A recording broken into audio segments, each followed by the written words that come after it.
Good morning बच्चों। आज हम आचार्य रामचंद्र शुक्ल का जीवन परिचय पढ़ेंगे। ठीक है?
तो बेटा आचार्य रामचंद्र शुक्ल का जन्म 1884 ईस्वी में हुआ था। 1884 सन, ठीक है, सन 1884 ईस्वी में हुआ था। जन्म स्थान इनका था बस्ती जिला और ग्राम अगोना। ठीक है, बस्ती जिले के अगोना नामक ग्राम में इनका जन्म हुआ था। इनके पिता का नाम श्री चंद्रबली शुक्ल था। आपने मिशन स्कूल से स्कूल फाइनल की शिक्षा प्राप्त की।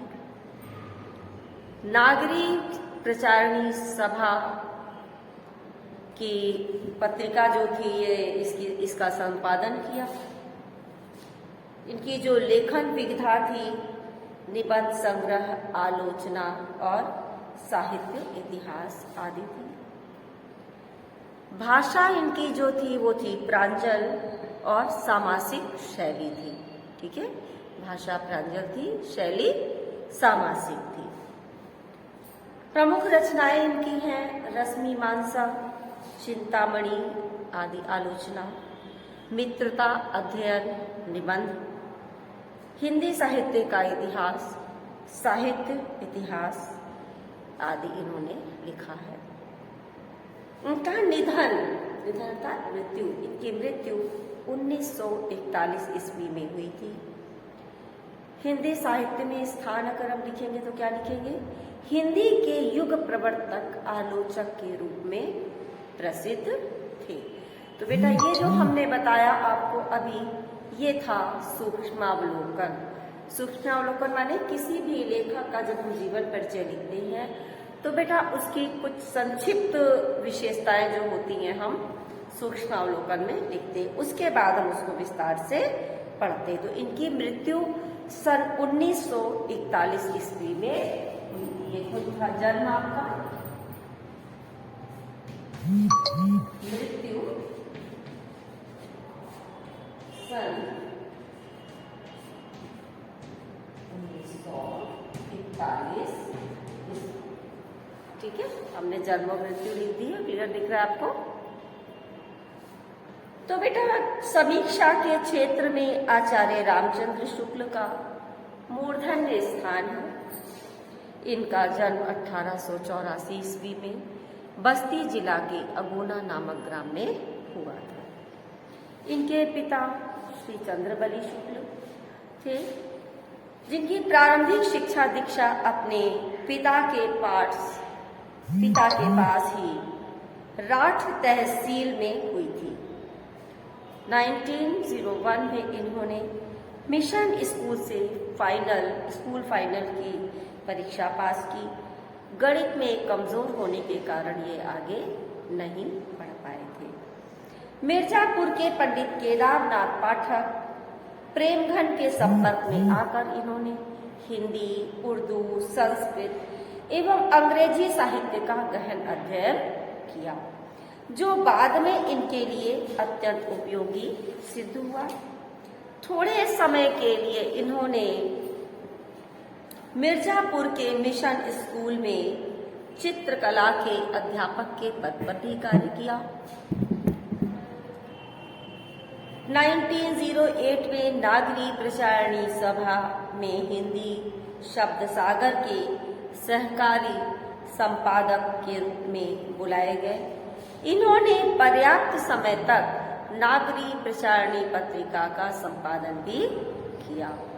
कुछ समय तक ये काशी हिंदू विश्वविद्यालय में हिंदी के प्राध्यापक रहे और सन 1937 में बाबू श्याम सुंदर दास के अवकाश ग्रहण करने के बाद हिंदी विभाग के अध्यक्ष नियुक्त कर दिए गए और 1941 में आपकी मृत्यु हो गई।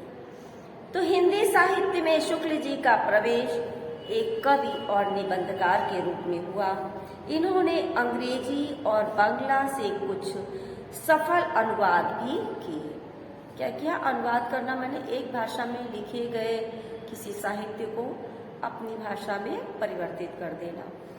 बाद में आलोचना इनका मुख्य और प्रिय विषय बन गया था। ये हिंदी के युग प्रवर्तक आलोचक है। देखिए, एक क्वेश्चन आता है आपके उसमें कि 4 पंक्तियों में कौन सी पंक्ति सही है। तो उसमें एक लाइन अगर लिख के आ रही है कि शुक्ल जी आलोचना के विषय में, ठीक है, और निबंधकार के रूप में प्रसिद्ध हैं, तो ये आपकी पंक्ति सही होगी। ठीक है, ध्यान रखिएगा कि शुक्ल जी जो थे वो युग प्रवर्तक आलोचक के रूप में जाने जाते हैं। इन्होंने सैद्धांतिक और व्यवहारिक दोनों ही प्रकार की आलोचनाएं लिखी। रस मीमांसा और चिंतामणि भाग 1-2, इनकी चिंतामणि जो रचना थी वो 2 भाग में प्रकाशित हुई थी। निबंध सैद्धांतिक आलोचना के अंतर्गत आते हैं। तुलसी और जायसी की ग्रंथावलियों एवं भ्रमर की सार की भूमिका में इन्होंने लंबी व्यावहारिक समीक्षाएं भी लिखी। इन्होंने हिंदी साहित्य का इतिहास लिखकर हिंदी साहित्य लेखन में उन्नत परंपरा का सूत्रपात किया। समीक्षक, निबंधकार और साहित्य इतिहास के लेखक तीनों ही रूपों में शुक्ल जी की देन अप्रतिम है। चिंतामणि में संकलित निबंधों के अतिरिक्त शुक्ल जी ने कुछ और छिटपुट मतलब छोटे मोटे निबंध लिखे हैं, जैसे मित्रता, अध्ययन आदि। ये सामान्य विषय था बेटा, मित्रता और अध्ययन, सामान्य विषयों पर आपने निबंध लिखा। शुक्ल जी की जो भाषा शैली थी वो गढ़ी हुई थी। इसमें व्यर्थ का एक भी शब्द नहीं रहता था। शब्दों के साथ साथ वाक्य भी आपस में एक दूसरे से गुथे हुए रहते थे। कम से कम शब्दों में बड़ी से बड़ी बात कहना शुक्ल जी की हिंदी साहित्यिक रूप की एक बहुत बड़ी विशेषता थी। इसलिए उनमें कहीं कहीं सूत्रों की सी गुणता आ जाती है। कुछ वाक्य बोझिल हो जाते अर्थात थोड़े से कठिन हो जाते हैं। संक्षेप में अगर हम कहें तो शुक्ल जी की भाषा सामासिक और प्रांजल है। हमारे पाठ्य पुस्तक में मित्रता नामक एक पाठ है जो जीवन के लिए बहुत ही उपयोगी विषय है और इस विषय में शुक्ल जी ने लेखन शैली संबंधी अनेक विशेषताओं के दर्शन कराए हैं। शुक्ल जी हृदय से कवि तथा मस्तिष्क से आलोचक थे। अपनी साहित्यिक प्रतिभा से इन्होंने हिंदी समालोचना के क्षेत्र में क्रांति उत्पन्न कर दी। इनकी विलक्षण प्रतिभा के कारण ही इनके समकालीन हिंदी गद्य का जो काल था उसको शुक्ल युग के नाम से संबोधित किया जाता है।